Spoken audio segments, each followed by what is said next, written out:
নমস্কার বন্ধুরা, দেশ এবং দেশের বাইরে থেকে যারা আজকে আমার ভিডিওটি কন্টিনিউ করেছেন প্রত্যেককে gardener TRIPS with Kamal YouTube চ্যানেলে স্বাগতম।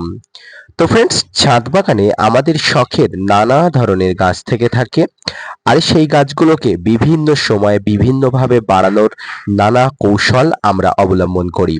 আর আজকের ভিডিওর আলোচনার বিষয়বস্তু ছাদ বাগানে আম গাছগুলোকে প্রুনিং করার পরে বিশেষ যে কতগুলো ডাল বার হয় সেই ডালগুলোকে কিভাবে পরিচর্যা করবেন, কিভাবে প্রুনিং করলে গাছের ডালের পরিমাণ বাড়বে, এই সময় গাছে কি কি পরিমাণ খাবার দেবেন, তাই নিয়ে থাকছে আজকের ছোট্ট উপস্থাপনাটি। মনোযোগ সহকারে না স্কিপ করে কন্টিনিউ করুন।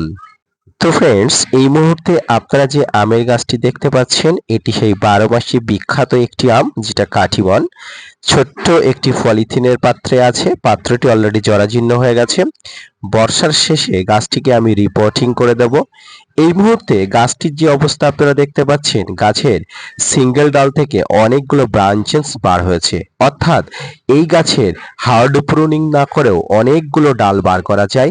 অর্থাৎ গাছের মেন যে ডাল আছে, প্রধান ডালের মাথার উপরে যে ছোট্ট ছোট্ট পাতা বার হয়, সেগুলো যদি নখ দিয়ে খুঁচিয়ে দিন, এইভাবে দেখুন অনেকগুলো ডাল এখান থেকে বার হচ্ছে। দেখুন, একটি ডাল থেকে এখান থেকে 4টি ডাল বার হচ্ছে। এই পদ্ধতি অবলম্বন করলে কিন্তু আপনার ছাদ বাগানের গাছগুলো প্রচুর পরিমাণ ডালপালা বা শাখা পোশাকা নিয়ে কিন্তু বিস্তার লাভ করবে। ছাদ বাগানের গাছগুলোকে প্রুনিং করার দুটি পদ্ধতি আছে, একটি হার্ড প্রুনিং, একটি সফট প্রুনিং। এই হার্ড প্রুনিং বলতে অবশ্যই গাছের ডাল কেটে ফেলা, এবং সফট প্রুনিং বলতে নখ দিয়ে গাছের পাতার মাথার উপরে হালকা করে খুশিয়ে দেওয়া। আর এই খুশিয়ে দেওয়ার পরে কিন্তু একটি সিঙ্গেল ডাল থেকে এইভাবে কিন্তু 4টা থেকে 5টি ডাল আপনারা পেতে পারেন। খুব সহজেই এই পদ্ধতিতে কিন্তু আপনারা সিঙ্গেল ডাল থেকে প্রচুর পরিমাণ গাছটাকে বুশি করার জন্য আপনারা এইভাবে 4টা 5টা ডাল পেতে পারেন। এই যে জায়গাটি দেখছেন, এই জায়গাটি কিন্তু একটি ডাল থেকে 4টা ডাল বেরিয়েছে। পাশাপাশি এই সময় আপনারা গাছকে প্রুনিং করার পরে, অর্থাৎ হার্ড বা সফট যে কোনো প্রুনিং করার পরে আপনারা যে জিনিসটা দিবেন সেটা হচ্ছে মিশ্র খাবার। মিশ্র খাবারের মধ্যে এই যে ধরনের খাবারগুলো দিতে হবে, সেই খাবারের মধ্যে সব ধরনের ম্যাক্রো এবং মাইক্রো নিউট্রিয়েন্ট উপযোগী সব খাবার দিতে হবে। এখন আপনাদের মনে প্রশ্ন জাগতে পারে যে কি ধরনের খাবার আপনারা দেবেন। এখানে যে গাছটি দেখছেন, এই গাছটি হচ্ছে ব্যানানা ম্যাঙ্গো গাছ। এই গাছটিও কিন্তু একই পদ্ধতিতে কিন্তু আমি বুশি করে তুলেছি।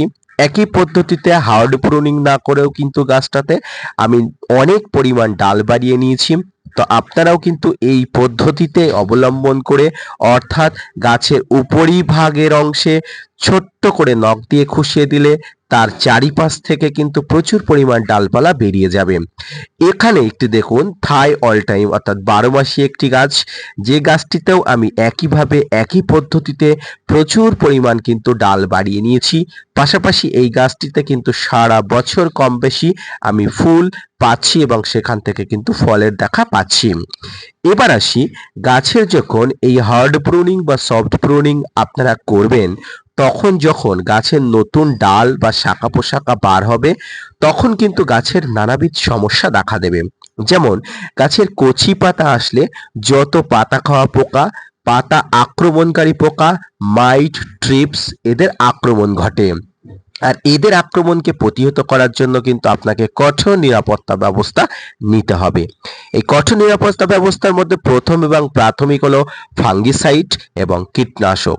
আপনারা এই সময় একটু রাসায়নিক কীটনাশক ব্যবহার করবেন, কারণ রাসায়নিক কীটনাশক ব্যবহার করলে এই ধরনের পাতাগুলোতে কিন্তু মাইটস বা ট্রিপস জাতীয় পতঙ্গরা উৎপাত করতে পারবে না। আপনারা আলফামেট্রিন 10% ইসি কম্পোজিশনের যে কোনো কীটনাশক, ডাইমাটের 30% কম্পোজিশনের যে কোনো কীটনাশক, ইমিডাক্লোপিড গ্রুপের যে কোনো কীটনাশক বা সাইপারমেথ্রিন গ্রুপের যে কোনো কীটনাশক আপনারা একদম প্রথম সকালের দিকে বা সন্ধ্যার দিকে এই ধরনের কচি পাতাতে আপনারা স্প্রে করবেন। কত পরিমাণে স্প্রে করবেন? আপনারা প্রতি লিটারে 2 থেকে 2.5 ml অনুযায়ী নিয়ে আপনারা প্রতি 7 থেকে 10 দিন অন্তর স্প্রে করবেন। তবে যদি এই কীটনাশকের সঙ্গে আপনারা অল্প পরিমাণ স্টিকার মিশিয়ে নেন, তাহলে কিন্তু এই কীটনাশকের অধিপত্যটা অনেক দিন পর্যন্ত থাকে এবং আপনাকে কিন্তু এই কীটনাশক ঘন ঘন স্প্রে করতে হবে না। মনে রাখবেন, এই কীটনাশকটি স্প্রে করতে হবে শুধুমাত্র গাছের কচি পাতা থাকা পর্যন্ত। কচি পাতা পরিণত হয়ে গেলে আপনাকে আর কোনো কীটনাশক স্প্রে করার প্রয়োজনীয়তা নেই। এরপরে আপনারা যেটা করবেন, টবের গাছে অবশ্যই প্রুনিং করার পরে খাবার দিয়ে দেবেন, কারণ আর কয়েক মাস পরে গাছে প্রচুর পরিমাণ ফুল আসবে। গাছের শাখা পোশাখা বাড়ার জন্য শাখা পোশাখা কিন্তু বেড়ে গেলে সেই শাখা পোশাখা কিন্তু পূরণ না হলে সেখান থেকে কিন্তু ফুল আসবে না।